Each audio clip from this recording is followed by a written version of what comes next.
کاش ہم اپنے اللہ سے پیار کرتے، اپنے اللہ سے محبت کرتے، اپنے اللہ کو دل میں بساتے،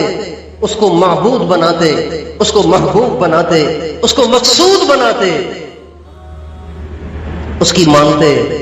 اس کے حکم کو کبھی نہ توڑتے۔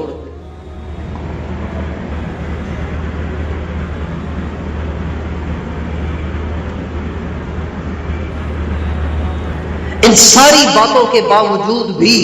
اللہ تعالیٰ نے اپنے نافرمانوں کے لیے دروازے بند نہیں رکھے، دروازے اب بھی اس کے کھلے ہوئے۔ آپ نے دیکھا ہوگا نا، بہت سارے لوگ جب ان کے بچے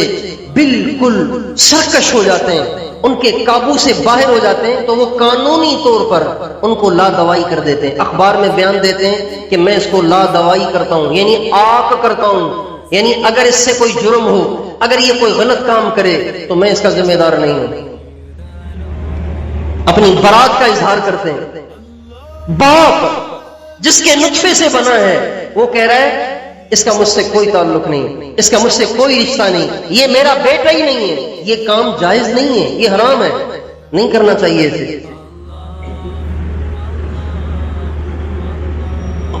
ہمارے بھائی صاحب فرمانے لگے، جب میں تبلیغ میں لگا تو میں نوکری کرتا تھا، ملازمت کرتا تھا، اچھی خاصی نوکری تھی۔ تبلیغ کا مجھے ایسا غم چڑھا اور ایسی مجھے فکر لگ گئی کہ میں نے نوکری چھوڑ دی، ریزائن دے کے میں آ گیا مولانا الیاس صاحب کے پاس، مولانا یوسف صاحب کے پاس ریزائن دے کے آ گیا۔ جب باپ کو پتا چلا تو باپ غصے ہو گئے، یہ کون سا دین ہے یار، تو تبلیغ کر، ٹھیک ہے جو کچھ کرنا ہے، نوکری تو کرنا، ورنہ تیری بیوی کو کون دے گا خرچہ۔ باپ غصے ہو گیا اور باپ نے بیوی کو نکال دیا، بھائی صاحب کی جو اہلیہ محترمہ تھیں ان کو نکال دیا، اور وہ آ کے مولانا یوسف صاحب کے گھر میں رہنے لگے۔ اور پھر چلتے چلتے ایک وقت آیا کہ باپ نے سوچا کہ میں اپنی زندگی میں جائیدادیں تقسیم کر دوں، تو بھائی صاحب کو آق کرنے کا ارادہ کر لیا کہ عبد الوہاب کو میں لا دوائی کرتا ہوں، آق کرتا ہوں کہ اس سے میرا کوئی رشتہ نہیں، اس لیے جائیداد میں اس کا کوئی حصہ نہیں، میری جائیداد میں اس کا کوئی حصہ نہیں۔ بھائی صاحب فرمانے لگے، مجھے پتا چلا نا کہ میرا باپ مجھے لا دوائی کرنے لگا ہے، آق کرنے لگا ہے، تو میں اپنے باپ کے پاس چلا گیا، میں نے کہا ابو میں نے سنا ہے کہ آپ مجھے آق کرنے لگے۔ کہاں؟ راجپوت تھے، غصے والے تھے، ہاں کوئی رشتہ نہیں میرا تجھ سے، کوئی تعلق نہیں میرا تجھ سے۔ تو بھائی صاحب نے فرمایا اگر آپ مجھے آق کر دیں گے نا تو آپ کو گناہ ہوگا، میں نہیں چاہتا کہ آپ گناہ گار ہوں، آپ مجھے آق کر کے میرا حصہ کسی اور کو دینا چاہتے ہیں نا، آپ مجھے بتا دیں، میں خود ہی اپنے ہاتھ سے اپنا حصہ اس کو لکھ کر دے دیتا ہوں تاکہ آپ گناہ گار نہ ہو۔ اور ایسے ہی کیا بھائی صاحب نے،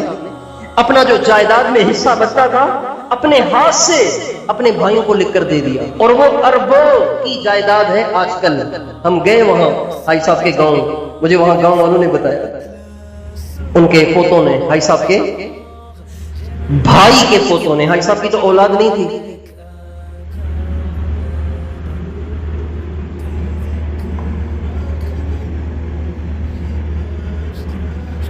تو باپ اپنے بچوں کو آگ کر دیتا ہے، لا دوائی کر دیتا ہے، لیکن اللہ وہ ذات ہے، وہ ذات ہے، وہ ذات ہے، وہ کریم ہے، وہ رحیم ہے، وہ حنان ہے، وہ منان ہے کہ کوئی چاہے کتنی ہی اس کی نافرمانیاں کرے، کتنا ہی سرکش کیوں نہ ہو جائے، اس کے دروازے اس کے لیے بھی کھلے ہوئے۔ فرعون سے بڑا نافرمان تو کوئی نہیں بنے گا نا، آپ میں سے، ہم میں سے، پورے حالات، پورے سندھ، پورے پاکستان، پوری دنیا میں فرعون جیسا نافرمان تو کوئی نہیں ہوگا نا جو کہے گا انا ربکم الاعلی، زمین آسمان کا سب سے بڑا رب میں ہوں۔ اتنا نافرمان تو کوئی بھی نہیں ہے، لیکن اللہ کے دروازے فرعون کے لیے بھی کھلے ہوئے۔ موسیٰ علیہ السلام، ہارون علیہ السلام سے اللہ فرما رہے وَقُولَا لَهُ اذْهَبَا إِلَىٰ فِرْعَوْنَ إِنَّهُ طَغَىٰ وَقُولَا لَهُ قَوْلًا لَيِّنًا لَعَلَّهُ يَتَذَكَّرُ أَوْ يَخْشَىٰ۔ موسیٰ، ہارون جاؤ فرعون کے پاس، وہ بہت سرکش ہو گیا ہے، لیکن بات کرنا نرمی کے ساتھ، نرمی سے بات کرنا۔ جب تم بات کہنے لگو تو پہلے الفاظ کا انتخاب کرو، اس کے بعد اس سے بات کرو. لعلہ یتذکر او یخشا، ہو سکتا ہے تمہارے نرم لہجے سے وہ متاثر ہو کر ہدایت پہ آ جائے.